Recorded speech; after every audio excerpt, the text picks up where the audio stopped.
രാജിക്ക് പിന്നിൽ അത് മോദിയുടെ കളികൾ തന്നെയാണ്. ഇതിന്റെ ചോദ്യമാണ്. അതായത് സ്വന്തം സ്വാർത്ഥ താല്പര്യങ്ങൾക്ക് വേണ്ടി ഇന്ത്യക്കെതിരെ തിരിഞ്ഞു. ഇന്ത്യയെ കടന്നാക്രമിക്കുവാനായി കച്ചകെട്ടി ഒടുവിലിതാ എല്ലാം നഷ്ടപ്പെട്ട് പെരുവഴിയിൽ. കൂടെ നിൽക്കാൻ എന്ന് പറയാൻ, സ്വന്തം പക്ഷം എന്ന് പറയാൻ പോലും ആരുമില്ല. അതെ, പറഞ്ഞു വരുന്നത് കനേഡിയൻ പ്രധാനമന്ത്രി ജസ്റ്റിൻ ട്രൂഡോയെ കുറിച്ച് തന്നെയാണ്. സത്യത്തിൽ എന്താണ് ഈ രാജിക്ക് പിന്നിൽ? എല്ലാവരും പറയും പോലെ ഇതിന് പിന്നിൽ മോദിക്ക് പങ്കുണ്ടോ? നമുക്ക് പരിശോധിക്കാം. കനേഡിയൻ പ്രധാനമന്ത്രി പദം രാജിവെച്ചുകൊണ്ട്, അതിനൊപ്പം തന്നെ ലിബറൽ പാർട്ടി നേതൃസ്ഥാനവും രാജിവെച്ചുകൊണ്ട് ട്രൂഡോ പടിയിറങ്ങുകയാണ്. ലിബറൽ പാർട്ടിയുടെ ദേശീയ കോക്കസ് യോഗം ബുധനാഴ്ച ചേരാനിരിക്കുകയാണ് ഈ രാജി. 9 വർഷമായി കാനഡയുടെ പ്രധാനമന്ത്രിയാണ് ട്രൂഡോ. 9 വർഷം അധികാരത്തിലിരുന്ന ശേഷമാണ് ട്രൂഡോയുടെ പടിയിറക്കം. ജസ്റ്റിൻ ട്രൂഡോ ലിബറൽ പാർട്ടിയുടെ തലപ്പത്ത് നിന്നും സ്ഥാനമൊഴിഞ്ഞേക്കുമെന്ന് റിപ്പോർട്ടുകൾ പുറത്തു വന്നിരുന്നു. ജനപ്രീതി കുത്തനെ ഇടിഞ്ഞ സാഹചര്യത്തിലാണ് ട്രൂഡോയുടെ രാജിവാർത്തകൾ പുറത്തു വന്നത്. തിരഞ്ഞെടുപ്പുകളിൽ ട്രൂഡോയുടെ പാർട്ടിയുടേത് മോശം പ്രകടനമായിരിക്കെയാണ് പദവി ഒഴിയുന്നതും. ലിബറൽ പാർട്ടിക്കകത്ത് തന്നെ ട്രൂഡോ സ്ഥാനമൊഴിയണമെന്ന് ആവശ്യമുയർന്നിരുന്നു. പുതിയ നേതാവിനെ ലിബറൽ പാർട്ടി തിരഞ്ഞെടുക്കുന്നതുവരെ കാവൽ പ്രധാനമന്ത്രിയായി ട്രൂഡോ തുടരുമോ എന്നും നമുക്ക് വ്യക്തമില്ല.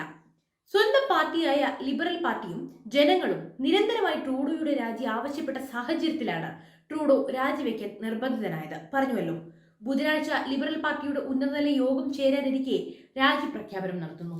കനേഡിയൻ പാർലമെന്റിൽ ലിബറൽ പാർട്ടിയുടെ 153 എംപിമാരിൽ 131 പേർ ട്രൂഡോയ്ക്ക് എതിരായിരുന്നു. കൂടാതെ പാർട്ടിയുടെ അറ്റ്ലാന്റിക് സെൻട്രിയോ, ക്യൂബക് പ്രവിശ്യകളിലെ ലിബറൽ പാർട്ടിയുടെ നേതൃത്വവും ട്രൂഡോ സ്ഥാനമൊഴിയണമെന്ന് ആവശ്യപ്പെട്ടുകൊണ്ട് രംഗത്തെത്തി. ഇതേ തുടർന്നാണ് ഈ തീരുമാനം. പുതിയ നേതാവിനെ തിരഞ്ഞെടുക്കുവാൻ 3 മുതൽ 4 മാസം വരെ എടുക്കും. ഈ വർഷം ഒക്ടോബർ 20 മുൻപാണ് കാനഡയിൽ പൊതു തെരഞ്ഞെടുപ്പ് നടക്കേണ്ടത്. പുതിയ നേതാവിന്റെ സ്ഥാനത്തേക്ക് മുൻ ഉപപ്രധാനമന്ത്രി ക്രിസ്റ്റ്യ ഫ്രീലാൻഡ്, കനേഡിയൻ കേന്ദ്ര ബാങ്ക് മുൻ മന്ത്രിമാരായ Meloni Jolly, Dominic LeBlanc, British Columbia മുൻ പ്രധാനമന്ത്രി ക്രിസ്റ്റി ക്ലാർക്ക് എന്നിവരുടെ പേരാണ് ഉയർന്നു കേൾക്കുന്നതും.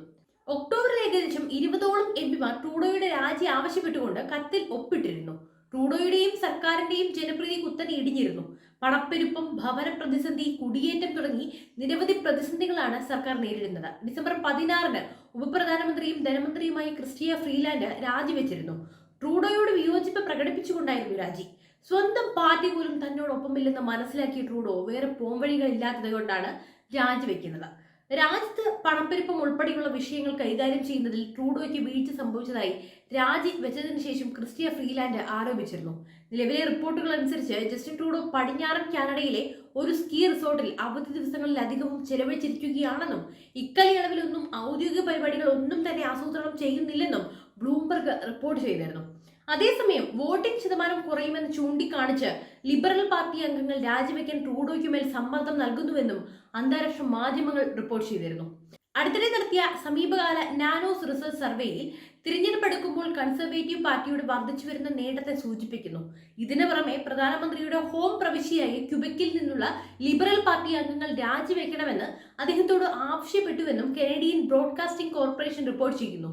കുടിയേറ്റ നയത്തിൽ തന്റെ സർക്കാരിന് തെറ്റുപറ്റിയെന്ന് സമ്മതിച്ച് കനേഡിയൻ പ്രധാനമന്ത്രി ജസ്റ്റിൻ ട്രൂഡോ ആ നയങ്ങളുടെ മറപറ്റി വ്യാജ കോളേജുകളും വൻകിട കമ്പനികളും അവരവരുടെ നിക്ഷിപ്ത താല്പര്യങ്ങൾക്ക് വേണ്ടി കുടിയേറ്റ സംവിധാനത്തെ ചൂഷണം ചെയ്യുന്ന സ്ഥിതിയുണ്ടായെന്ന് ട്രൂഡോ വ്യക്തമാക്കുകയും ചെയ്തിട്ടുണ്ട്.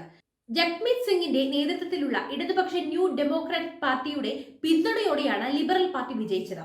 പ്രതിപക്ഷമായ കൺസർവേറ്റീവ് പാർട്ടിയെ ഫലപ്രദമായി പ്രതിരോധിക്കുന്നതിൽ ട്രൂഡോ പരാജയപ്പെട്ടുവെന്ന് ആരോപിച്ച് സെപ്റ്റംബറിൽ NDP സർക്കാരിനുള്ള പിന്തുണ പിൻവലിച്ചിരുന്നു.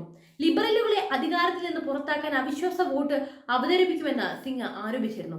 അപ്പോൾ ചുരുക്കി പറയുകയാണെങ്കിൽ ഇതിൽ മോദിയുടെ കളികൾ ഒന്നും തന്നെയില്ല, എല്ലാം ട്രൂഡോ വരുത്തിവെച്ചത് തന്നെയാണ്. അങ്ങനെയാണ് സ്വന്തം പക്ഷം പോലും ഇല്ലാതെ ഇപ്പോൾ പെരുവഴിയിലായിരിക്കുന്നത്. അപ്പോൾ പുതിയ വാർത്തയും വിഷയവുമായി വീണ്ടും എത്തും വരെ നന്ദി.